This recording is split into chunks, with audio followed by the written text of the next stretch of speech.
Welcome to the second episode of the series Sahoor with Tutor. Sahoor with Tutor combines lessons in language proficiency, clear diction, communication skills, and communicative competence. My name is Abdulbaki Hassan, a communication and diction expert and the lead tutor at Flying Colors Communications Academy. I shared a verse in the first episode where Allah mentioned that He provided us with a tongue and two lips. Today's episode will review that verse from a language and communication perspective. Alam naj'al lahu a'inayn. Have we not made for human beings eyes? Walisanan wa shafatayn, and a tongue and two lips. Let's take walisanan, the tongue. Language experts understand the gravity of this statement because the tongue is a primary speech organ. Speech organs or articulators are simply the parts of the body that you use to pronounce words. Active articulators are speech organs that are open to collaborations. They are movable, blessed with the feature of being able to move from their original positions to other positions. Interestingly, the tongue is the leader of all the active articulators. Why? Because it has the ability of making contact with most other parts of your speech organs. Let's take the example of dental sounds, your th and th, in the words thought and father. Your tongue has to collaborate by touching the back of your upper teeth. Thought, thought, father, father.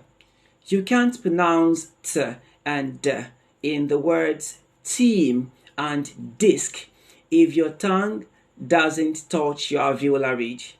How would you pronounce vela sounds like k and g in the words kettle and gift if the back of your tongue refuses to make contact with your velum?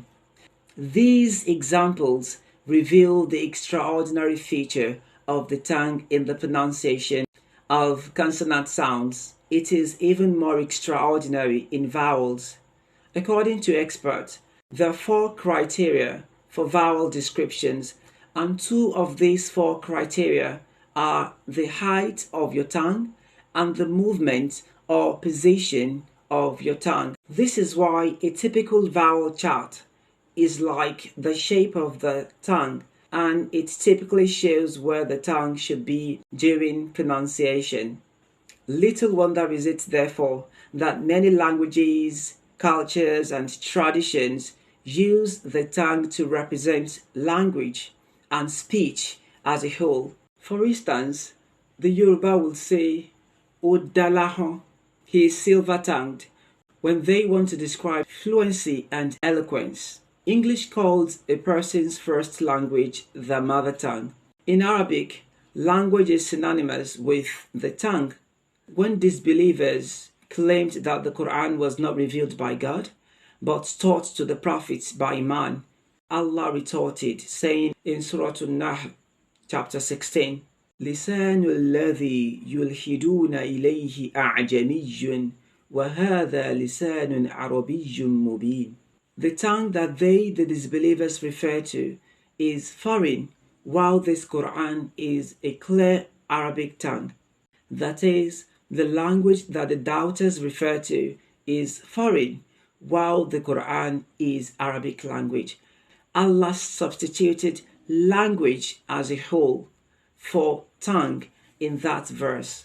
In fact, one of the most famous Arabic dictionaries was titled Lisan al-Arab, the Arab's tongue. This further establishes that the absence of the tongue equals the absence of speech production and verbal communication.